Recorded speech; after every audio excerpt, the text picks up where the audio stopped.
এক ভাই কমেন্ট করেছে, ভাই বর্তমানে ট্যাক্সি কোম্পানিতে স্যালারি কেমন আসে? ট্যাক্সি কোম্পানি আগেও যেমন ছিল এখনো কোম্পানির জায়গাতে আছে, শুধু আমাদের অবস্থার পরিবর্তন হয়েছে। আগে যদি সাপোজ 5,000 ইনকাম করেছি, এখন 500 ইনকাম করতে টানাটানি, বিশেষ করে যুদ্ধের পরে। আর হলো অবশ্যই কমিশন বেসিস স্ল্যাব সিস্টেম, যেমন ইনকাম হবে তেমন স্যালারি উঠাতে পারবেন। এবং বর্তমানে ইনকামের অবস্থা খুবই খারাপ, ভয়াবহ। ট্যাক্সি ড্রাইভারদের অবস্থা মানে কোনো রকম এখানে থাকা খাওয়ার টাকাটা ওঠাই বা ইনকাম করাটাই অনেক মুশকিল, অনেক সমস্যা। আর হলো যারা 24 চালাচ্ছে তাদের মোটামুটি একটা অবস্থানে আছে, অর্থাৎ একটা গাড়ি একটা ব্যক্তি চালায় আর কি। আর বেশি সমস্যা হয়ে গেছে ইলেকট্রিক গাড়িগুলো, এইগুলোতে যেমন আমার গাড়ি বেশি কাজ করে না, তো কত চেঞ্জ করবো। তো অধিকাংশ ইলেকট্রিক গাড়ি যেগুলো 2 লাখের ওভার হয়ে গেছে সেগুলো একই সমস্যা। তো যাই হোক, যেটা বলছিলাম যে যেমন ইনকাম করবেন তেমন স্যালারি পাবেন। এবং যুদ্ধের পর থেকে এমনও রেকর্ড আছে, কিছু কিছু ট্যাক্সি ড্রাইভার এখন পর্যন্ত এই 5 মাস 6 মাসে জিরো স্যালারি উঠিয়েছে।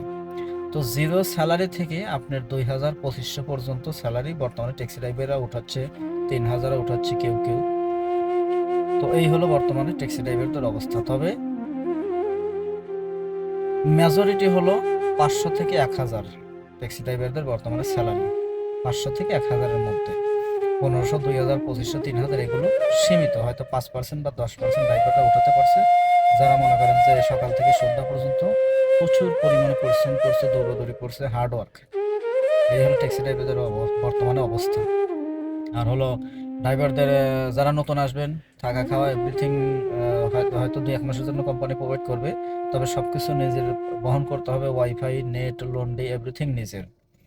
ঠিক আছে, এরপরে যত ফাইন আসবে সব কিছু আপনার পে করতে হবে।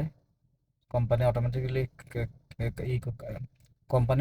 কেটে নেবে মাস শেষে যেটা ইনকাম হবে। এবং যদি 500 ইনকাম করেন, 5,000 ফাইন খাইছেন, বাকিটা ওভার পেমেন্ট হিসেবে থাকবে।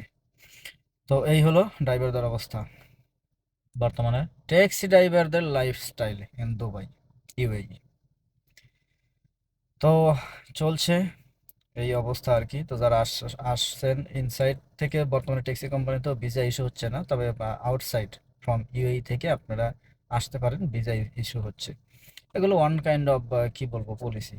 কোনো প্রকারের ভিসা ওপেন নেই, ট্রান্সফার ভিসা ওপেন নেই, কোনো কিচ্ছু নাই। এক কোম্পানি থেকে অন্য কোম্পানিতে যাওয়া আসা যাচ্ছে না, লাইসেন্স করে ভিসা লাগানো যাচ্ছে না, কোনো কিচ্ছু নাই। তো জাস্ট আউটসাইড থেকে ট্যাক্সি কোম্পানিতে এসে এখানে মনে করেন যে জব করতে পারেন। মানে যাই হোক, বুঝে নিয়েন আর কি এই অবস্থা।